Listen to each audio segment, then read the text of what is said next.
நீதிமொழிகள் 1. தாவீதின் குமாரனும் இஸ்ரவேலின் ராஜாவுமாகிய சாலொமோனின் நீதிமொழிகள். இவைகளால் ஞானத்தையும் போதகத்தையும் அறிந்து புத்திமதிகளை உணர்ந்து விவேகம், நீதி, நியாயம், நிதானம் என்பவைகளைப் பற்றிய உபதேசத்தை அடையலாம். இவைகள் பேதைகளுக்கு வினாவையும் வாலிபருக்கு அறிவையும் விவேகத்தையும் கொடுக்கும். புத்திமான் இவைகளைக் கேட்டு அறிவில் தேறுவான்.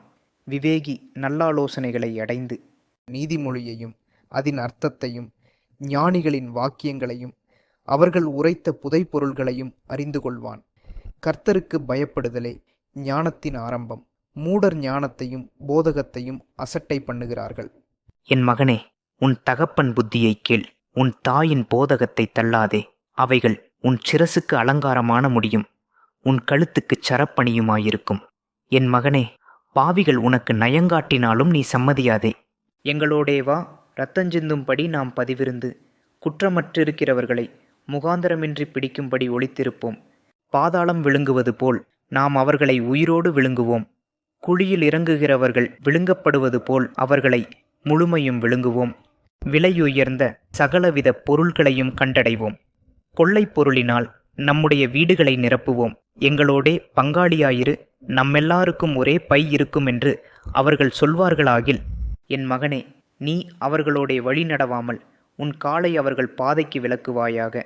அவர்கள் கால்கள் தீங்கு செய்ய ஓடி இரத்தஞ்சிந்த தீவிரிக்கிறது. எவ்வகையான பட்சியானாலும் சரி, அதன் கண்களுக்கு முன்பாக வலையை விரிப்பது விருதா. இவர்களோ தங்கள் இரத்தத்திற்கே பதிவிருக்கிறார்கள், தங்கள் பிராணனுக்கே ஒளி வைத்திருக்கிறார்கள். பொருளாசையுள்ள எல்லாருடைய வழியும் இதுவே, இது தன்னையுடையவர்களின் உயிரை வாங்கும். ஞானமானது வெளியே நின்று கூப்பிடுகிறது, வீதிகளில் சத்தமிடுகிறது.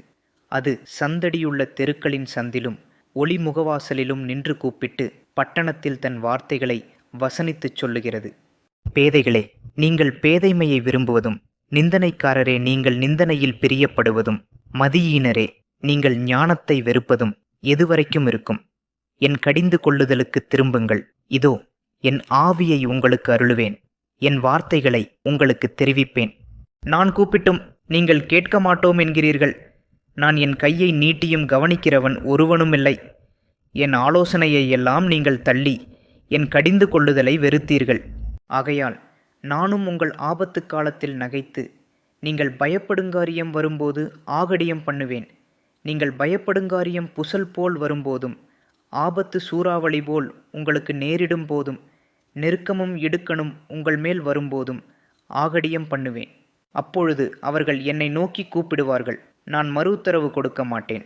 அவர்கள் அதிகாலையிலே என்னை தேடுவார்கள், என்னை காண மாட்டார்கள். அவர்கள் அறிவை வெறுத்தார்கள், கர்த்தருக்கு பயப்படுதலை தெரிந்து கொள்ளாமற் போனார்கள். என் ஆலோசனையை அவர்கள் விரும்பவில்லை, என் கடிந்து கொள்ளுதலையெல்லாம் அசட்டை பண்ணினார்கள். ஆகையால் அவர்கள் தங்கள் வழியின் பலனை புசிப்பார்கள், தங்கள் யோசனைகளால் திருப்தியடைவார்கள். பேதைகளின் மாறுபாடு அவர்களை கொல்லும், மூடரின் நிர்விசாரம் அவர்களை அழிக்கும். எனக்கு செவி கொடுக்கிறவன் எவனோ அவன் விக்கினமின்றி வாசம் பண்ணி ஆபத்திற்கு பயப்படாமல் அமைதியாயிருப்பான்.